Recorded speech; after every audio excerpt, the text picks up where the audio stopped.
Por falar no Corinthians, vamos trazer aqui as duas escalações, ou possíveis escalações para o clássico deste final de semana.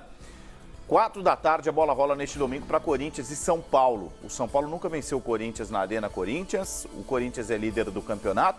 Daqui a pouco a gente fala também do São Paulo, que a exemplo do Corinthians tem problemas também para a escalação, né, para o time que entra em campo.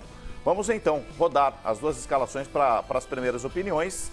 No Rodada Fox, dependendo do desenrolar do vestiário, especialmente no Allianz Parque, de repente a gente volta ao clássico lá para o final do programa. Cássio, Paulo Roberto, de novo na direita, o Fagner está na seleção.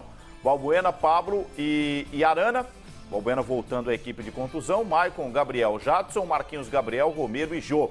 Vamos engatar a escalação do São Paulo para que os nossos comentaristas analisem de uma vez quem é favorito, quem chega mais forte para o jogo. Duas equipes que vêm de vitórias consistentes e importantes.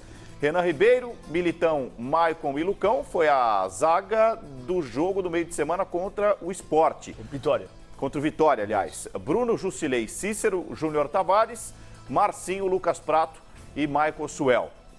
E aí, Paulo Lima, tem favorito para você? Olha, favorito o Corinthians. Mas é jogo de clássico, jogo importantíssimo.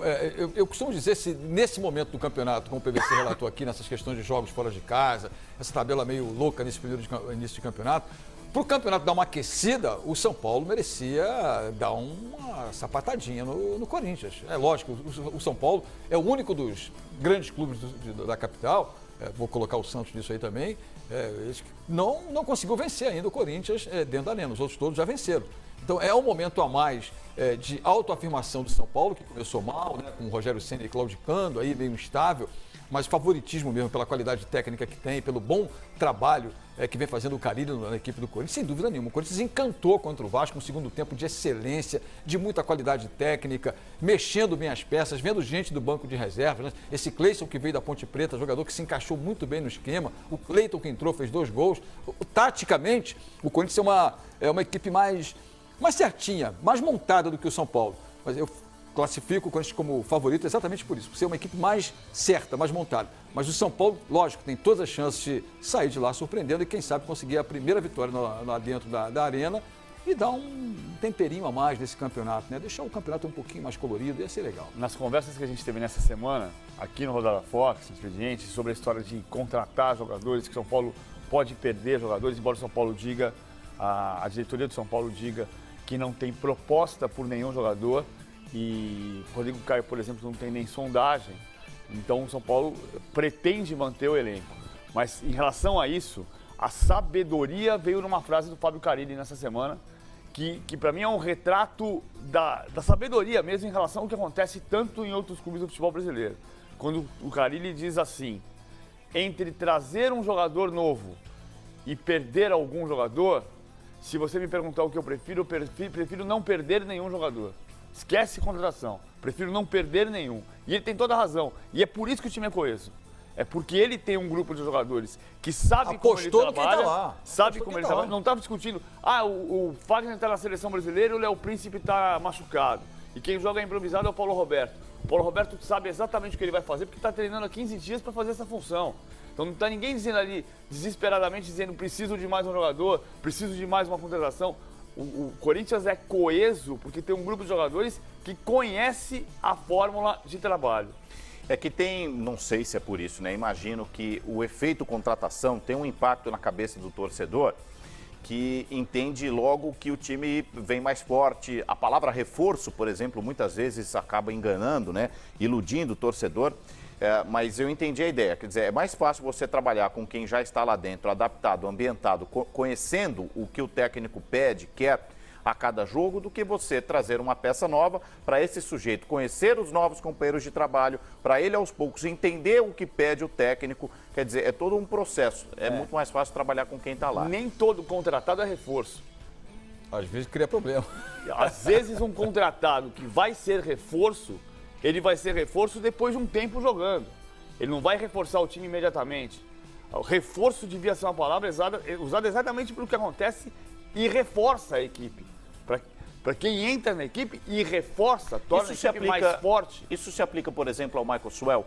São Paulo perde o Luiz Araújo, um garoto que vinha fazendo gol, inclusive em clássicos, contra Palmeiras, Santos e Corinthians. Mas chegou e jogou, né? Chega o Michael Suel, já coloca a camisa 7, e, assim, não dá, o que você está dizendo é que não dá para a gente cobrar imediatamente dele entrosamento, ambientação ao clube. Ele começa do zero em meio à temporada. No primeiro tempo que ele jogou contra o Vitória, porque jogou 45 minutos, ele não reforçou a qualidade da equipe. A equipe não ficou mais forte. Acho que o Michael Suel vai tornar a equipe mais forte a médio prazo. Ele vai agregar experiência, ele vai conseguir ter uma certa liderança em relação aos mais jovens, mas você não reforça a equipe. Você começa não produz tanto como o menino que foi embora, né? Que vinha jogando as últimas partidas como titular. E o detalhe, quando a gente fala do Corinthians, que tem essa questão que o Carille colocou muito bem, né, e o que o Paulo reforçou aqui, são dois exemplos que ele chamou a atenção, né? Que é o Giovanni Augusto e também a presença do Marquinhos Gabriel. Os jogadores estavam até certo ponto meio querendo sair, o Corinthians querendo dispensar, a diretoria querendo negociar, coloca o nome dele numa negociação aqui, outra lá, e ele foi falando, não, eu deixo aqui, eu recupero eles, de alguma maneira vai ter espaço para jogar. E exatamente o que falou recentemente com a gente aqui, o Marcelo Oliveira, né, que é um campeonato que você precisa de gente, porque a todo jogo tem clube com lesão muscular. Né? Hoje mesmo, no jogo do Fluminense, o Fluminense perde um jogador com lesão muscular.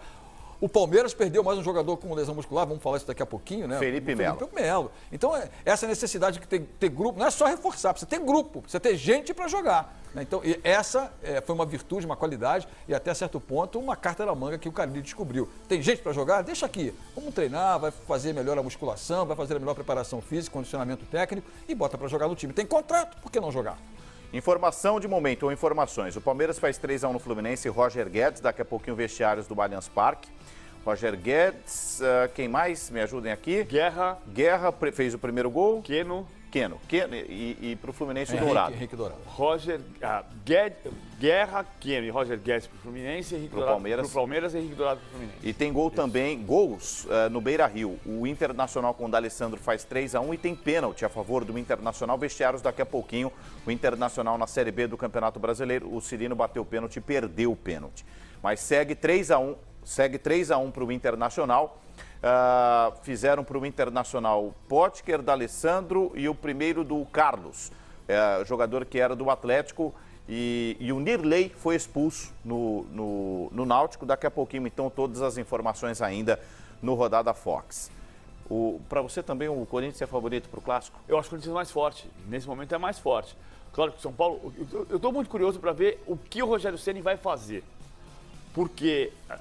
naquele período de maior turbulência, depois da eliminação da Copa Sul-Americana contra o Defensa e Justiça, no dia 11 de maio, de lá, na sequência daquilo, para mim estava mais ou menos claro que o Rogério precisava dar um passo atrás, ou seja, abrir mão um pouco das suas convicções, porque precisava começar a ganhar jogos. E o jogo contra o Palmeiras foi muito emblemático nesse aspecto, quando ele voltou a ter 3 zagueiros, até usou 3 zagueiros fazendo linha de 4 em determinados momentos da partida, mas com um time que foi mais pragmático.